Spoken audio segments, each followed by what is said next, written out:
Hey everyone! Today's guest is actress, model, author, and businesswoman Brooke Shields, who you know from A Castle for Christmas, Pretty Baby, The Blue Lagoon, Suddenly Susan, and literally 100 other movies and TV shows. Brooke and I discuss first loves, how not to get mugged, growing up in the public eye, motherhood, how Brooke met her husband, and a lot more. Our Unqualified segment is going to be a little different today because I wanted to try something new and see if you like it. Hearing from past callers always makes me happy, so I thought it might be nice for you to hear from them too. So instead of taking calls today, we are going to check in with 2 callers from last year to find out how they've been, what decisions they've made, and if talking with us was any help at all.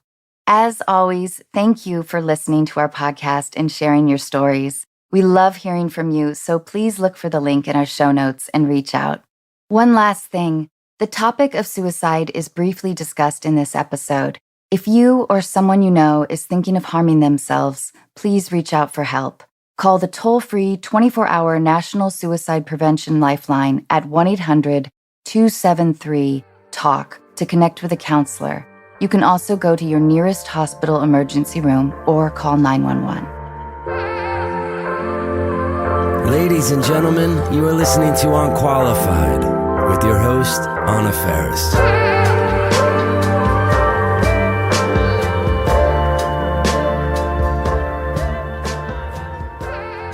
Thank you so much for doing our podcast. Thank you for having me. I'm trying to find a way to tell you that I grew up watching you and you were an inspiration. But when I hear things like that, it's just a little reminder.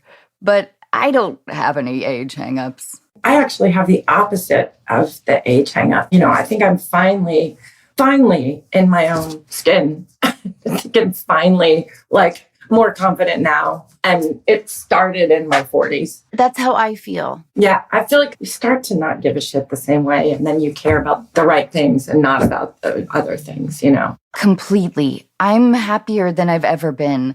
Brooke, I was listening to your podcast with Willie Geist, and I did not know you were in the hospital for a month after breaking your femur.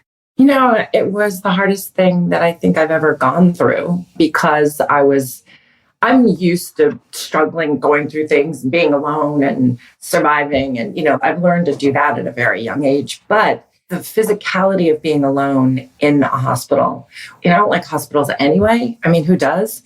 But the fortitude I needed to sort of find to stay positive, and not just want to wither, My son is now 9, but he was born at 31 weeks. My water broke at 30 weeks. So we went to the hospital and they told me to be prepared for being there at least a month, with the catheter in and everything. Yeah. They did not want me to get out of bed. And a week later, I went into labor, but that week was long. Yeah, I mean, the only sort of saving grace was when I looked out the window, I was able to, there were 2 snowstorms while I was in there. And there was something about watching the snow and kind of going, hey, you could be out in that. And you're not. Okay, where's the silver lining in this one? And also the problem with that, too, is that every 15 minutes, there's a new team of people, and then new teams of people are doing rounds or new teams of people doing different shifts, and then some do this with the medication, some don't. Some are funny, some are not, some are kind of angry, and some are, and you're just there's no consistency to it too, and you don't have time. It's not like you're sitting there doing needlepoint or reading a book. Every 20 minutes, it's a new syringe or a new something, So I think it definitely makes you. But it made me really get clear about what I could control and what I couldn't control. And really focusing on the stuff that I could control, even in that circumstance, and really kind of zeroing in on that. I could control doing PT more than once a day, and I could control them weaning me off the medications, and I could control being able to still laugh at a lot of things. So I think that definitely helped me stay more buoyant. But God, I was just trying to stay alive and hope that things like the staph infection didn't go to my bones. And, but if I had had a baby in my tummy, I mean, that's just fraught in such a different way, and you're almost not as important as this little being that you're so focused on, that can be really frightening and damaging and difficult. So I'm sorry you had to go through that. Thank you. It's true. We are incredibly fortunate. He is healthy and happy and and 9. And which is awesome. I'm a better parent for a 9-year-old, I think, than I was for a 2-year-old. Huh. I had to learn how to be a caretaker as opposed to being taken care of. So I'm still learning. It's very expected, I think, of us. It also is rewarding in a way. So it's sort of, there's approval that comes with it too, But I definitely, being in the hospital, I just hated being helpless. This thought of you can't get up the stairs yourself, and you just think, I've survived postpartum depression and I can't get up the stairs, So I think that the caretaking part, I just thrived in the baby part.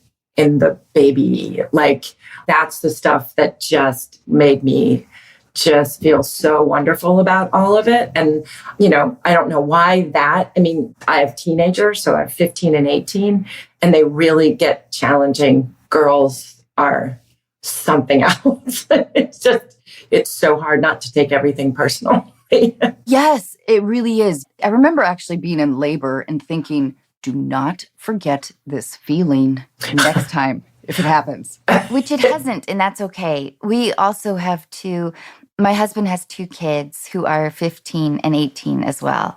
Oh, okay. Boys, girls? The boy is 15 and the girl is 18. And they are just awesome. I have the best time with them, when they aren't too busy. Right. There's an added issue with that too, because you tread a very fine line. I have an older brother, and I remember when I was growing up, whenever one of us fell into disfavor, the other would suddenly become angelic.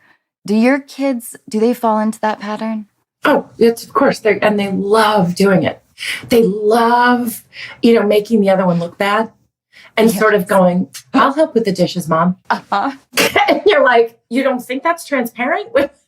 You think I don't know what you're doing? And it's so funny. And they play off each other, and then they also will go to you for something. And then you say clearly no. And then they go right around and they work your husband and get it. Yep. That's the piece that makes me crazy. Now I start saying, and do not go ask your father because you think you're going to get a different answer. I was like, we are going to be on the same page. And then I have to talk to my husband and go, we need to be a united front. They can't separate us. It's just like getting mugged.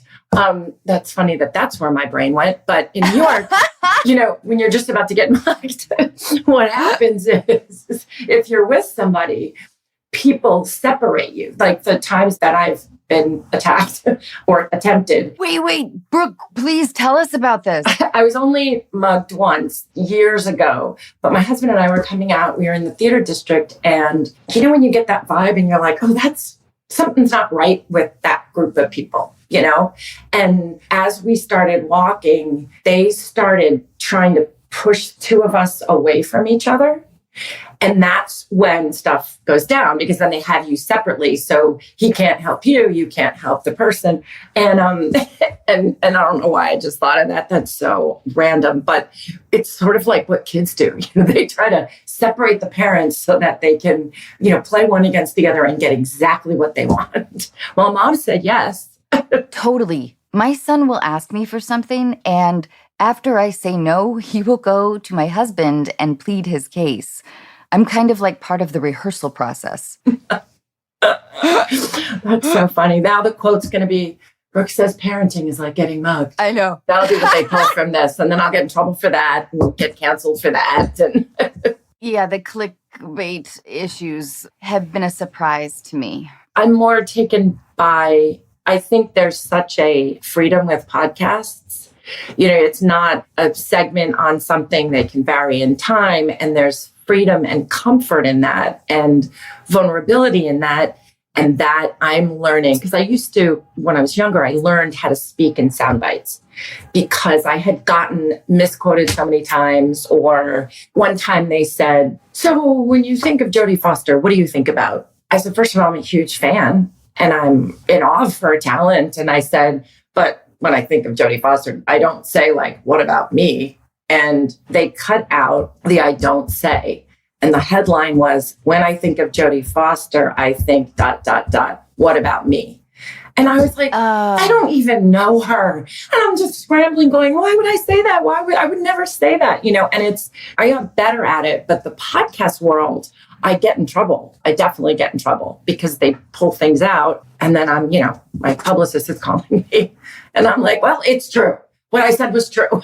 They don't manipulate it, but they just take it out of. Yeah. But it's a different world. I just did Dax Shepard's, and that's what they just took highlights out of or something, or they thought were highlights. They were just clickbait, like you said. It's crazy. We do try to protect our guests as best we can, probably at the expense of publicity, but I want our guests to feel safe. Speaking of clickbait, though, how old were you when you first felt like you were in love? That's a hard one because, that heart-wrenching crush you have when you're a little girl. Yes. And you're like 11 and the boy, asks you to dance. And then you're like, you can't believe that he's asked you to dance. And then you find out that he's asked you to dance just so that he could step on other boys' toes. And he knew you wouldn't say anything because you were sweet. Like that was like, I remember I was like maybe younger than 10, but that was like one of the first times. But I don't think I really ever fell in love until college. My first boyfriend was the first love of my life. That's the one when you think you might die when it ends. Mm-hmm. It feels like the right in your life. I think it was the first time I really allowed myself and wanted to really be vulnerable with another person. Because I think that it definitely ached, not being with the person ached and all of that. I think that I was in an unfortunate situation being raised in the public eye and everybody knowing about my virginity and it being a topic. Oh, God.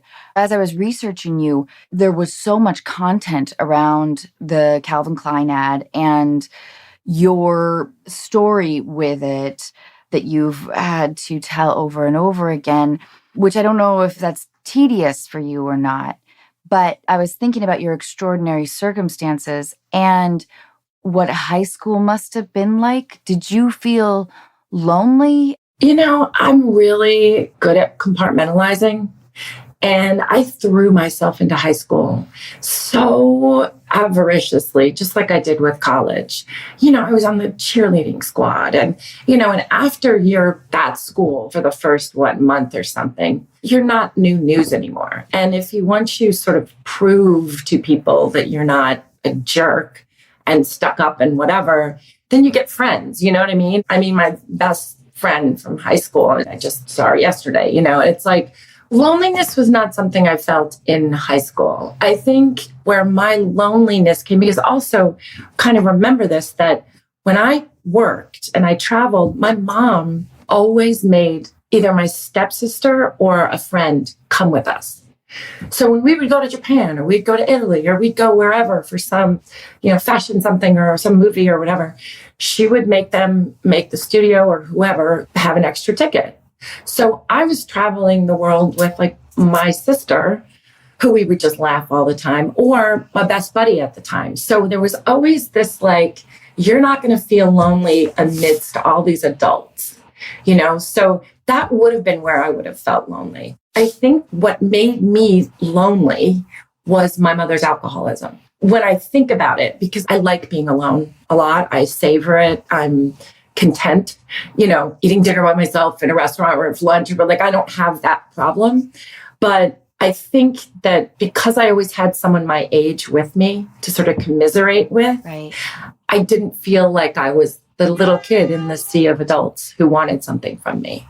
They wanted something from me, obviously, but I would go he's got bad breath or so-and-so's got so-and-so, and we'd laugh. And it helped. I think it really helped. Yes, it makes so much sense to have like a confidant that's a peer, that's someone that you trust as you're going through this massive fame. So I was always surrounded by just kids, and my work was like my sport. That was sort of like a hobby. And if it provided something, like I remember I was at the Roxy or Wednesdays. There was a place here that had, I think the Roxy might be LA, but a roller skating rink in the back of the restaurant. And they wanted to throw me a party. And my mom invited the whole class from high school. And they saw at this party sort of how hard the work was for me, because I was taking pictures and interviews and have to do all that stuff, because that's why they wanted to throw the party. They didn't really want to throw the party for me. They wanted to throw me a party for themselves, which we know and see all the time. So my friends were like, I had no idea what you did was so hard. I had no idea. Why won't they leave you alone? I'm like, it's all part of the deal. And I looked at them and I watched them have fun. And I was like, then that's good. Like, I'm providing them with something. I'm living slightly vicariously through it, but I can find the balance in that. And then I got my time. Like, I did what I had to do, and then we hung out and had fun. But I always sort of saw, how to relate to people and how to make them comfortable so that then I could be myself. Will you tell us about a heartbreak that you've had and how you moved forward? In love or in just life? It could be with anything. It's your choice. I mean, almost any heartbreak that you have, it's the end of the world until it's not. But my best friend killed himself. And it was the first loss of any kind that I had. I loved him so much. And he was, I don't know, the yin yang or the whatever, he was literally, and it wasn't romantic at all. But it was this like brother sister thing that was just so important in my life, And it's interesting because I told Willie that when I first met him, I'm like, I have not met someone since him that I feel immediately like, oh, wow, where have you been? Really, and it not romantic. Like, I think that there's something that happens with romance that's drama and physical. But this felt like one of the biggest losses I've, ever had to endure, And then you never get the answers. My college boyfriend killed himself as well. And it's never resolved, And everybody needs to have a different narrative for themselves to feel that they can survive it, And so you hear everybody's narrative and you really can't negate it and say, no, that's not it. I don't believe that. He wouldn't have wanted this, or he would have wanted it, whatever. And then you just start speculating because you don't know how to interpret it for yourself, and so you find the rhetoric that will fit that for you, I watched his parents and I thought, wow, we are all grieving very differently and need to understand this differently. What gives you hope, just in general?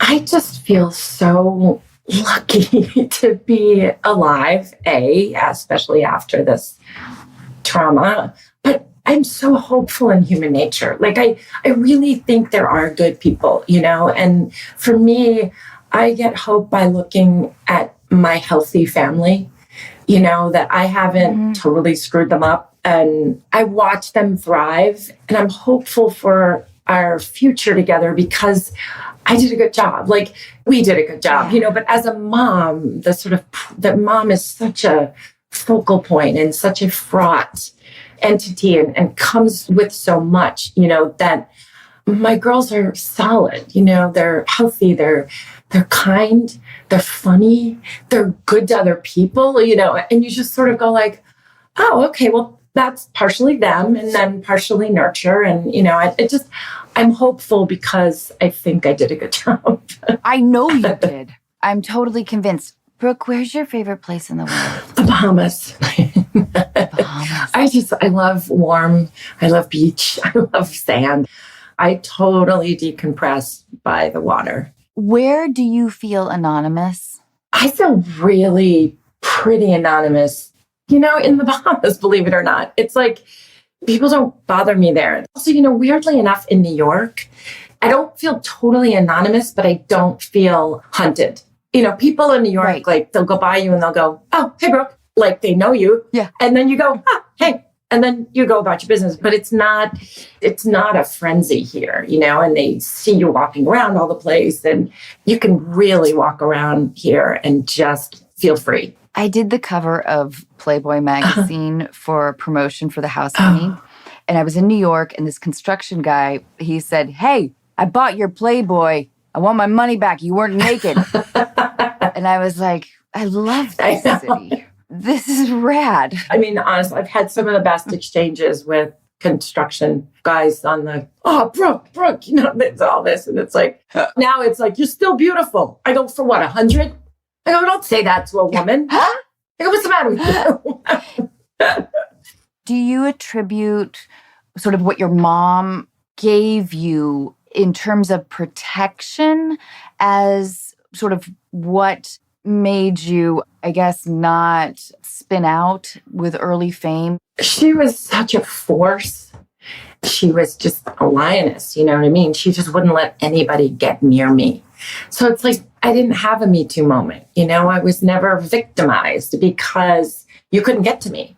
And then I was so famous that no one wanted to touch me because there's too much to handle, or it's a liability. You can't get away with stuff if someone's really kind of famous. And, the whole idea of sort of this balance of power. And, I had power and I didn't have power. She was behind me with the, I love the idea that she took you to Studio 54 while you danced. Oh, yeah. I mean, she was drinking and then I was dancing and then I'd go home. It was this bizarre balance that it's taken people so long to want to believe, and it's only in the longevity that I've had that I can sort of say, hey, I wouldn't have made it this far if I had gotten totally obliterated and destroyed at a young age. There was something. And also, I had to keep my wits about me because I didn't have to temper anything because she was always there to defend me, right? So, a lot of the time, I mean, if you're alone, I'm sure people start drinking because it just helps them escape. I didn't need to escape because I had her, and she was the firing squad. So that was the one thing. And then also, she drank so excessively that I always felt that I needed to take care of her. I was an only child with my mother, lived predominantly with her, and really just was the caretaker for her. I had to keep her alive. She was my life force, and so I think with that, you tend to, and something in my character said, okay, where's my addiction going to go?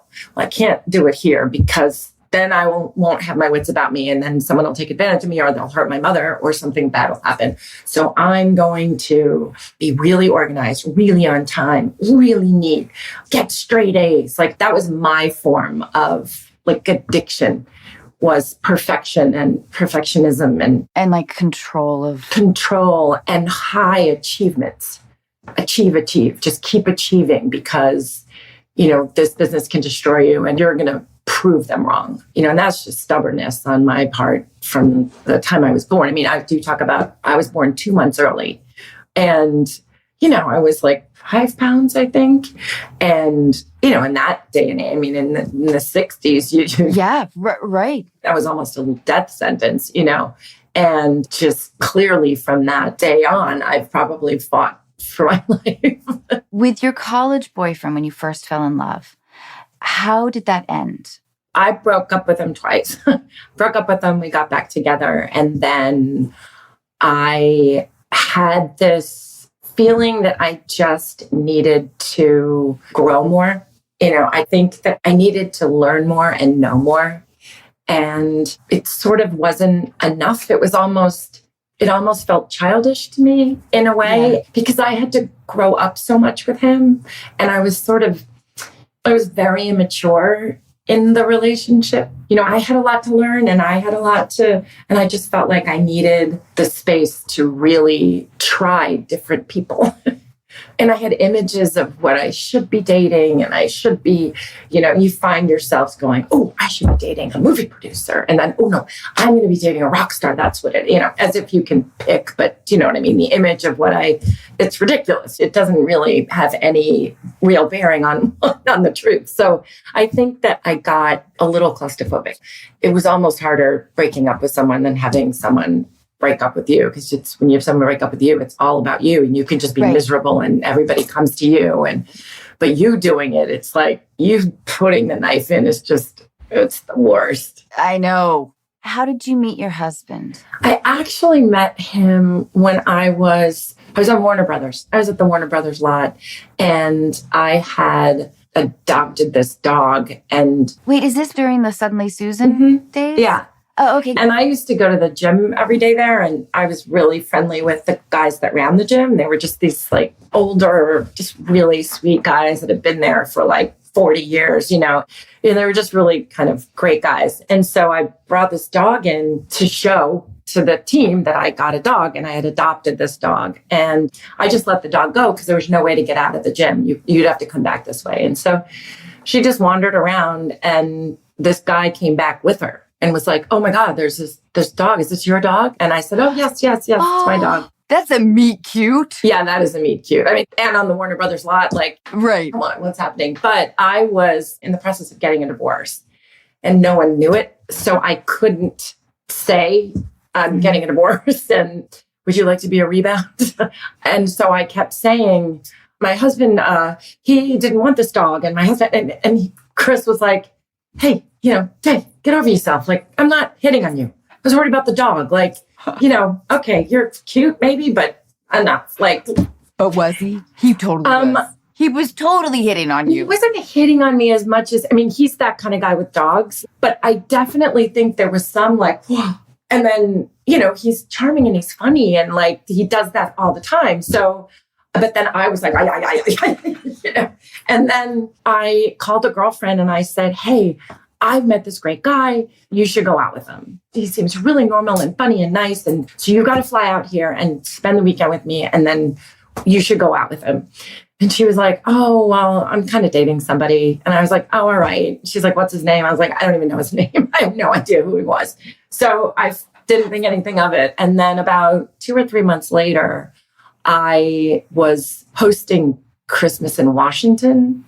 And it's this Christmas show that they do at the Armory. And so I was hosting it, and it was him. He was the writer of it. And so I saw him. And did you immediately? No, I was mad at him when I met him because he never got me the material. I had everybody call, agents, publicists. I was like, hello. Yeah. It's me up there.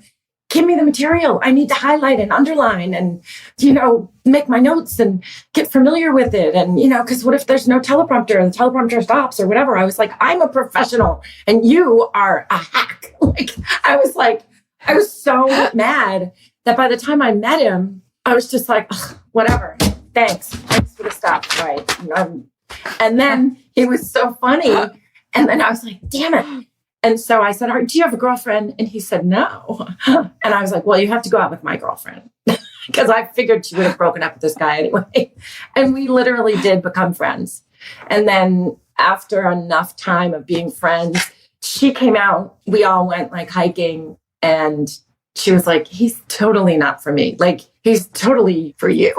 And I was like, no, I can't do that. And I can't tell him, and I can't, And then, I just said, hey, this is what's happening in my life. And so we have to just be friends. He said, he played it good. He played it really smart. He said, I'd rather be your friend than not be anything in your life. I enjoy being around you. And so it was like, oh, he didn't put the pressure on. He didn't, and so it was really much more organic. And then the divorce went through, and then a series of other things happened that were bad. And I was like, well, if you can handle this, we should probably figure this out. Because it was like, he just handled it with such even calm and humor in a weird way, which was great. So, yeah. So, Brooke, will you tell us about your company? Yes. And what that whole experience has been like? The learning curve in starting your own business is extraordinary, especially if you don't. I have no education in business per se. However, I've probably been a businesswoman since I was born.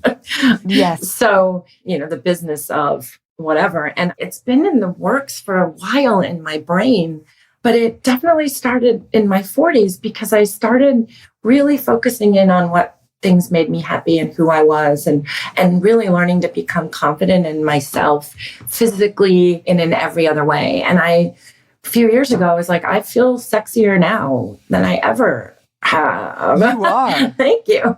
But I'm owning it differently, and I've had my kids and they're grown, and I've had businesses. And I've been in different mediums and I've worked forever. I have a healthy marriage, but now I'm being told that I'm over.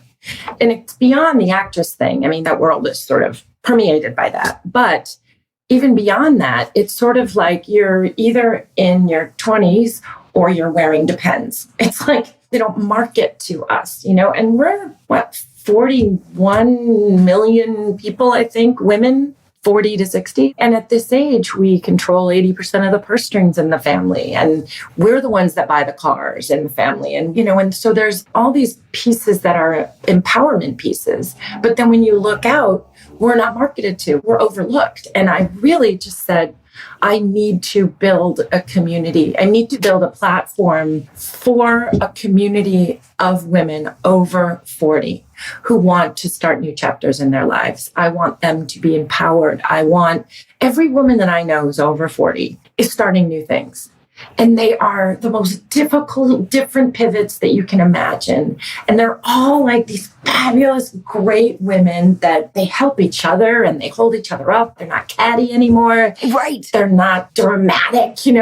They're just like, hey, what's up? Let's fix this. Let's fix this problem. Okay, what is it? What have you got? What do you need? What can I do for you? And all socioeconomic, not just business women, just everywhere that I go and I meet women who are over 40 and they're fabulous, but they don't know what's next. So I built Beginning is Now, which is what I'm calling a 360-degree well-being brand. And wellness and well-being really are different. I look at wellness as the path to well-being. Wellness is much more about habits and behaviors and physical health, whereas well-being really is about your emotional health, your physical health too, but your emotional and mental actual being. And so this community built so quickly that people were just gravitating towards it, saying, I need a community like this. How did you deal with this? I read your book on postpartum, but now my kids are leaving and now I'm an empty nester. And I find it's a safe community for people. And we now are in the process of looking for angel investors because up until now, I've supported this and built it at the rate it's growing and at what we see it becoming. Hopefully, it will become a global platform for women over 40. It will, because you're right. There is a hunger for this. And there's white space for it. And now we are moving into purposeful product. We get so many comments and they say, well, what do you do for this? And what do you do for that? And how is this? And why won't you do this line? And why won't you do something like this? And we don't want to just flood any markets with a bunch of anything. We want purpose-driven product. We have to change the narrative. It's not about being ageless. It's about vitality. It's not you hit 40 and you're now crusty and dried up. Like, yes, maybe your ovaries aren't going to procreate for the rest of the world, but there's so much more that you have. So I said to my friend, I was like, I'm beginning now. Beginning is now for me. And he was like, oh, okay, well, then why don't we just do it? So I did it. And then found a CEO and a CFO, and they're talking about things like equity, and you've got corporate lawyers, and you're like, I want to go to the Bahamas now, please. Go to the Bahamas. It's just like, what am I? But then you start going into certain pitch meetings, and you start really understanding, it's reading the room, and it's watching them respond to you first and what they have to do with that. They have to have a whole process that they go through because they've lived with you in their mind for some reason or another. There are these places you have to get to, and then you kind of get to this level. It's just so interesting to see the dynamics of all of it, angel investing versus venture capital versus, and all of this stuff is a language that I just have been learning. Will your podcast also be called Beginning is Now? No, it's going to be separate. We don't have a name for the podcast yet. Well, I am really excited about you building a community. That was why I started Unqualified. I wanted to attempt to build a community. So before we talk about A Castle for Christmas, can I ask you a couple more questions that are a little more general? Let me start with this one. What advice would you give your younger self? go easy on yourself. You are actually enough. You are. I was so insecure growing up and so, always wanted to just be like me, and I spend a lot of energy in that way. If there's 100 people in the room and 99 of them love you and one doesn't, zero in on that one person. And, and you know what? I also would have said, enjoy your sexuality, because I was so shut off from the neck down. I was just there's an arrested development there. Is that because you were so sexualized in the public eye that you felt very protective? I was very sexualized in the public eye, but then I was the most famous virgin. Then that became the new narrative. And I was raised Catholic. And so there was like, you wait.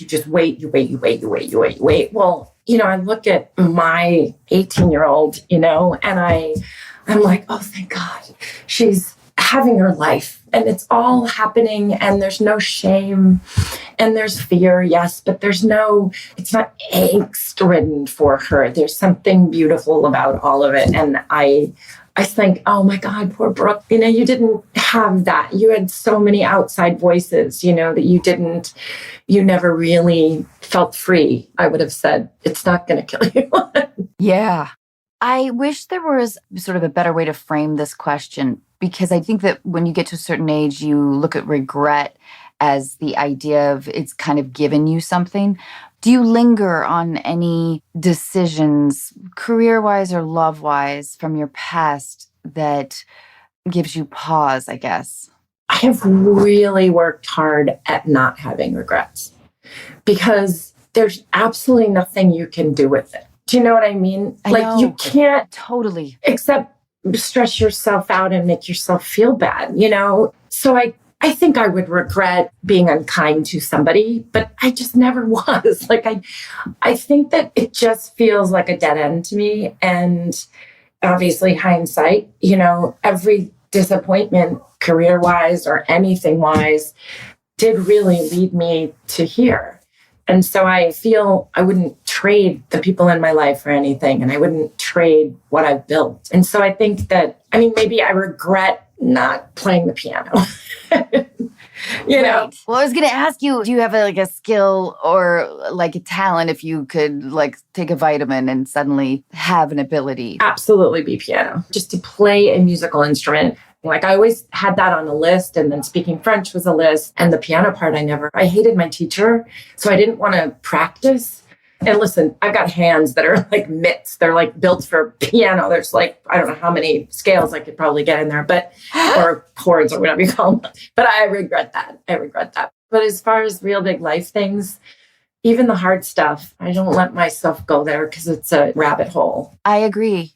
I get pretty anxious just in general being on set. And I'm going to do a film in February. And it's the first time that I'll have done a film, for a while. And I'm imagining myself walking to set and standing on my mark and feeling like I'm kind of spinning out just a little bit. But will you tell us about A Castle for Christmas? And did you have that same oh God, I'm here on set again? To me, being on set is the best thing in the world. I can't even tell you how much I love being on set. I love everything about it. I love every inside joke. It's like a shot of adrenaline. And so I love it so much. I couldn't wait to get to Scotland. I couldn't wait to go do this movie. I play an author, a celebrated author who angers her fans by killing off a main character in her books. And she unravels in her world, and she decides that she's going to go away, get away from everything, go to Scotland and visit this beautiful castle that her dad told her about as he was growing up, because he was a son of the caretaker. So he lived on the land. And I go there, and of course I meet a handsome duke played by Carrie Ellis, and it's a rom-com. And the greatest thing about it was Netflix came to me, and this one particular producer said, I'm interested in doing rom-coms and stories where women are empowered and they're over 40. And, this story, she finds love. She's got a daughter, goes off to college. She's a single mom, and she's had a full career, and she's not looking to be saved. And I thought, you know what, that's empowering. I like that. I don't have to play a victim or just the dopey one or just the, Right. or the angry mother or something. You know what I mean? So it was really just really refreshing, and it was beautiful. And Mary Lambert did a great job directing it. And we had this incredible crew, and we were in Scotland for 2.5 months over COVID in a bubble. Like we were just in our own bubble. Amazing. Brooke, I can't thank you enough. And truly, this has just been wonderful talking with you. Thank you. I hope we get a chance to work together one day. That would be really fun. Me too. I would love that. And I'm really looking forward to your podcast as well. And Beginning is Now. Thank you. Sounds just incredible. Congratulations. Thank you so, so much. Have a wonderful rest of your day. Thank you. Thanks again. Thank you so much. Bye. Bye.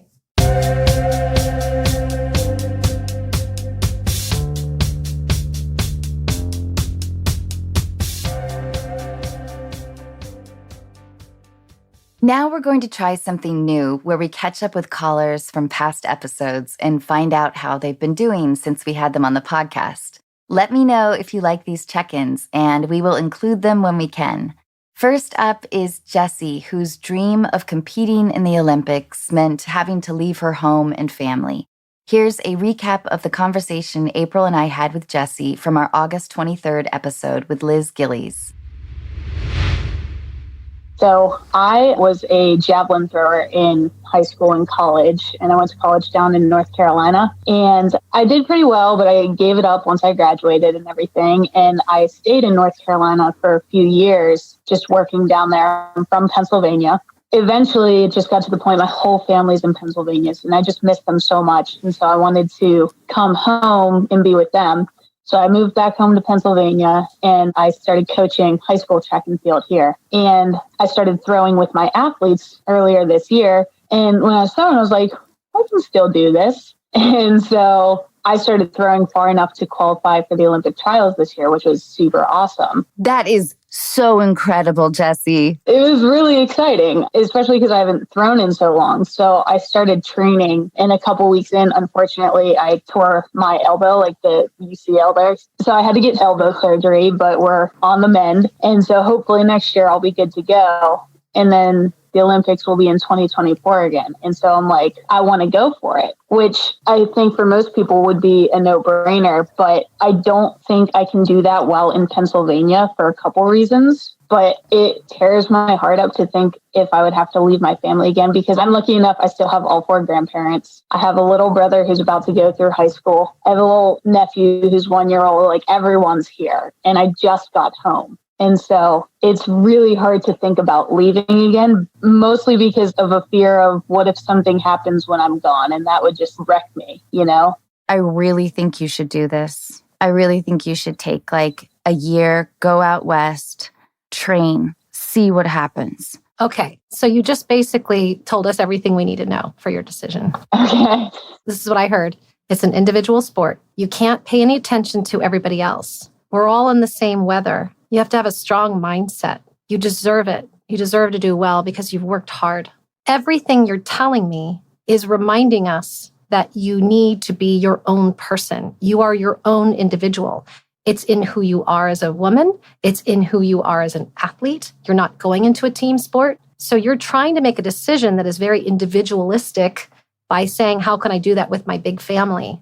You have to have the strong mindset here to do this because it isn't about everybody else. And if it's raining on you and you're sad, it's raining on them too. But then you're all in the same weather. So sorry, but I'm going to use your words against you. That was slightly mind-blowing. I'm not going to lie. Yes, it really was.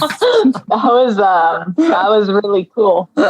When I made the decision to move to Los Angeles, I said I was going to live there for a year. If I was happy at the end of the year, I will reassess. I was going to work as a waitress and try to just kind of scrape by and audition and roll the dice. And then after the year was over, when I was still waiting tables, I would then go back to like marketing. But it may help like psychologically if you want to think about what turns. It feels like it would be tragic if I told you to stay with your family, because I do feel like you want to give this a whirl. It could be the Olympics talking. It could be. I love the Olympics too. And Jessie, I will go. I'll be there. It's in Paris. I'll meet you there. Yes. So it's been a little over 4 months since April and I spoke with Jessie, and our producers recently reached out to see how she's been doing and if she's made any decisions. Here's what she had to say. I talked to Anna a couple of months ago, and it was about if I should follow my dream to pursue the Olympics in 2024. And what that meant was leaving my family and kind of moving to solely train. Her and April both gave me great advice, saying, family's always going to be here. I can see them, but this is an opportunity that doesn't come along that often and to too many people. So really just, if I can, I should go for it. And I really appreciated their advice. It was really helpful. My arm is healing. It's going a little slower than I would like. So I'm waiting to see where that is. Because originally when I spoke with them, I wanted to hopefully move next summer. As of right now, though, the arm's going a little slower, as I said, but we're still on track to fully recover. The timeline might be pushed back a little bit, which is okay. I'm just taking it day by day.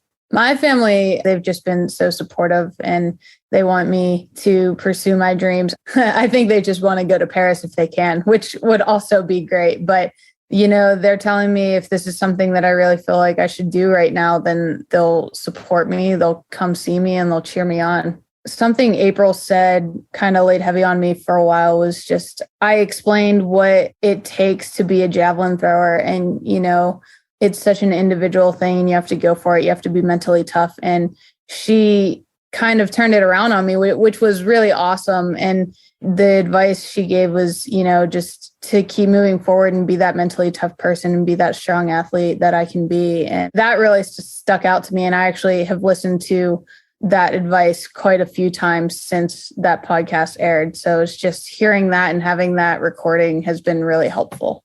If I could say anything to Anna and April, it's just that both of them together have just been amazing and just so helpful, not only to me, but just to so many people who look forward to their podcast every week, who look forward to the advice that helps in more ways than they can imagine. So I just appreciate them taking the time and everything that everyone who's a part of the podcast does, because it's so helpful to me. And I just know so many others who listen. Thank you, Jessie. All of us at Unqualified hope your recovery is going well, and we look forward to seeing you at the Paris 2024 Summer Olympics. Now we're going to hear from Kelsey, whose unpleasant work environment took a turn for the worse when her promotion led to a jealous coworker's attempted sabotage. Kelsey spoke with Brooke Burke and I back on October 4th, and here is a recap of our conversation. I was put on a project about 2 years ago, which brought a lot of change to the area I was working in. So I've found over the past couple of years, it's made me a really easy target for a lot of frustrations with coworkers and whatnot. So I've had a lot of meetings over the last couple of years that have been really hostile, not necessarily professional, like people talking over each other. People have slammed doors and stuff. But I've tried to ignore it, saying they're just frustrated about work. It's nothing about me. It's just work. But it kind of changed this year. I ended up getting a promotion actually because I had done a good job on this project. So after that happened, I found things got worse.